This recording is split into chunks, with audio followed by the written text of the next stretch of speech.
Welcome to An Apple a Day, a podcast, a resource, a community. Share your experiences and learn from others as we overcome barriers and learn to live a happy, healthy life with a disability. Welcome to the community. Here's your host, Jimmy Apple.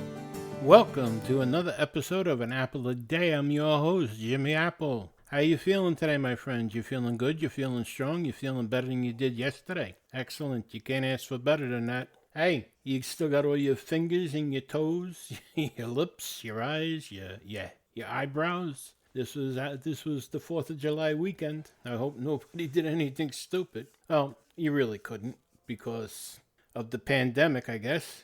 I know for us, the new normal was that my wife and I had a barbecue on our back deck with our dogs and our cat, and we watched fireworks off in the distance that the firemen were setting off in the park. And just had a nice quiet night. Usually it would have been me setting off fireworks back in the day, blowing up whatever I could blow up and spending lots of money to watch it go up in smoke, but not anymore. The new normal is saving me money, I'll tell you that. This pandemic, I'm getting 3 months to a gallon of gas because can't go anywhere. I didn't spend anything on 4th of July for fireworks, and our food bill is relatively low. That's the new normal. But I hope everyone enjoyed the weekend, had a nice quiet weekend with your family, and you socially distanced yourself and you wore your mask like you were supposed to.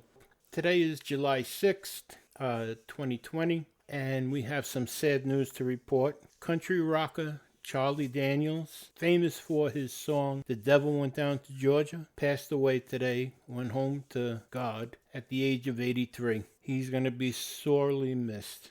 The man was a good man. He had a great catalog of music. His music was very patriotic, very moral, and he was just a decent man. He always was. And there's not enough good things you could say about a man like this. But like I said, he's going to be sorely missed.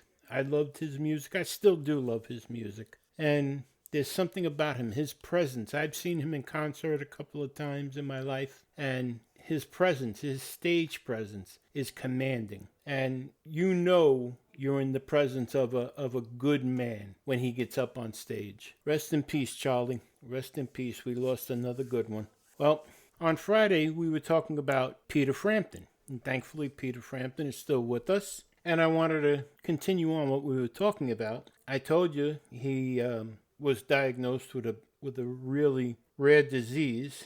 It's called IBM. Now, no, it's not a computer virus.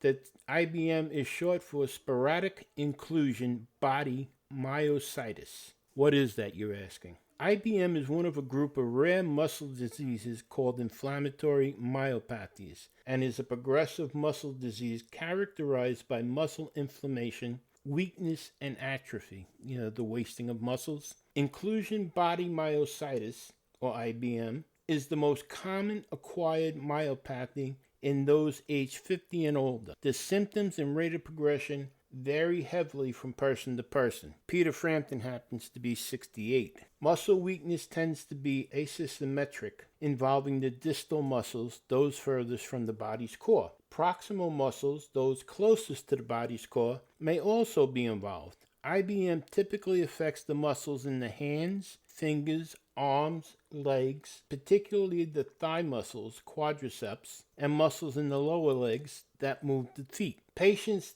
may have trouble pinching, buttoning, holding items. Neck muscle weakness can cause the head to drop. Leg muscle weakness can cause difficulty rising from a chair, walking upstairs, and cause falls. Foot drop caused by ankle muscle weakness can lead to frequent falls. Some patients may also experience mild facial weakness. Now, Peter Frampton was saying that he's already experiencing problems with walking up and down stairs. Now, his onset came when he fell when he was on stage a couple of years back, about 3 years back. And it's just gotten progressively worse. And for a while there, he didn't tell his family. He wanted to just digest it himself. And he didn't want to worry his family. But he finally sat down and he told his kids, and his kids naturally were upset. And he told him, he says, this isn't life or death. It's just life changing. Now, he's going out on his final tour.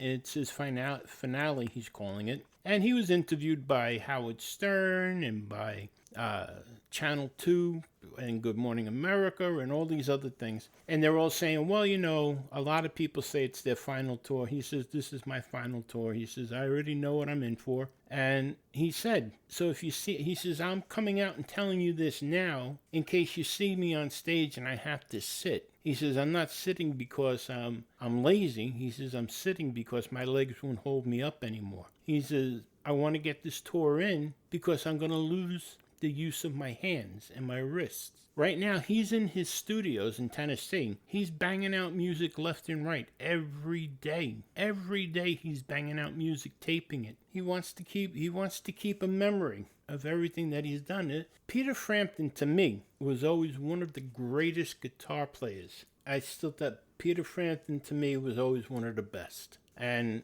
the Frampton Comes Alive album, I think that was one of the best. I think they said that album sold 18 million copies. Young man, he just a strong talent. And again, a good man. He's a good man. He wasn't one of your typical rock and rollers that went out and spaced himself out on drugs and drinking and womanizing. He became a family man. And he just carried himself so well through his career. And it's a sin that this is happening to him. I want to share this with you also. Some of the signs and symptoms of IBM. Frequent unexplained falls. Weakness of the quadriceps. Weakness in the distal parts of the arms, muscles farther away from the body's core. Weakness in the ankles and dorsiflexors, used to flex the toes towards the shin, causing tripping and falling due to foot drop. Weakness in the wrists and the fingers. Now imagine that. You're a guitar player and you have weakness in your wrists and fingers. Diminished deep tendon reflexes. Difficulty pinching, buttoning, and making a fist. Wasting syndrome. Loss of weight,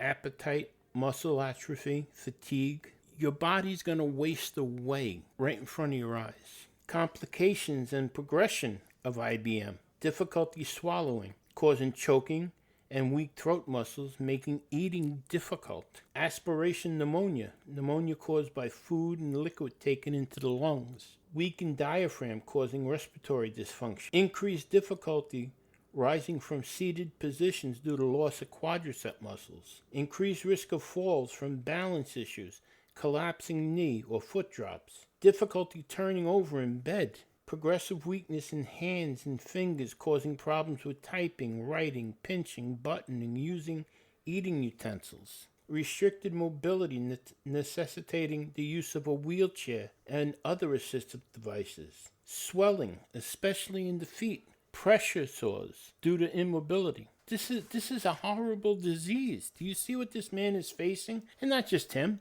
Anyone else that has to deal with this. According to a series of studies worldwide, there is typically a 5 to 8 year delay in presentation and diagnosis of IBM. Imagine just feeling this coming on inside your body. Who's affected by inclusion body myositis? IBM is the most common acquired muscle disorder in people over age 50. Symptoms of IBM may start in the 30s and the 40s. IBM affects men somewhat more than women. Estimates indicate roughly 30,000 people are affected in the U.S. and major European countries combined. Inclusion body myositis patients may require several assistive devices at some point to help them live their day-to-day lives. It's such a disgusting disease, and it only gets worse. And whether you're a religious person, a prayerful person, or just a thoughtful person, please keep Peter Frampton in your thoughts and your prayers, just like you would everybody else. Here's a man that brought some great music. He brought some joy to our lives. And now he's joining our community, the community of the disabled. It's a terrible thing. We know ourselves how bad it is to be disabled. And if you're like me, I don't wish it on anybody. Well, there you have it. That's the story with Peter Frampton. Please keep him in your thoughts and your prayers, as you would with anyone else in our community. And I want to thank you for stopping by today. And I want to remind you that things can always be worse. This is proof. Things can always be worse, my friend. Right now, someone, somewhere, is wishing that they were in your position. Well, we're going to have another good podcast coming up for you at the end of this week. Quite a few topics are coming up with the one on Friday. You're not going to want to miss that. That's going to be a very important one. And listen, this coronavirus, it's still active. The COVID-19, it's still active. We're having high numbers in New York again, being admitted to the hospital and testing positive. Arizona is shutting down again, shutting down restaurants and bars. Texas, Florida shutting down beaches and bars and clubs. And listen, it's still active. Don't get crazy. Don't gamble with your life. Don't play with your life. Wear the masks. Do what you have to do. Okay, my friends. Thanks again for stopping by. You've been listening to An Apple a Day. My name is Jimmy Apple. I'll talk to you during the week.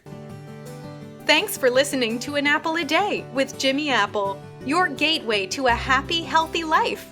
Join our community at www.famousapple.com. See you next time.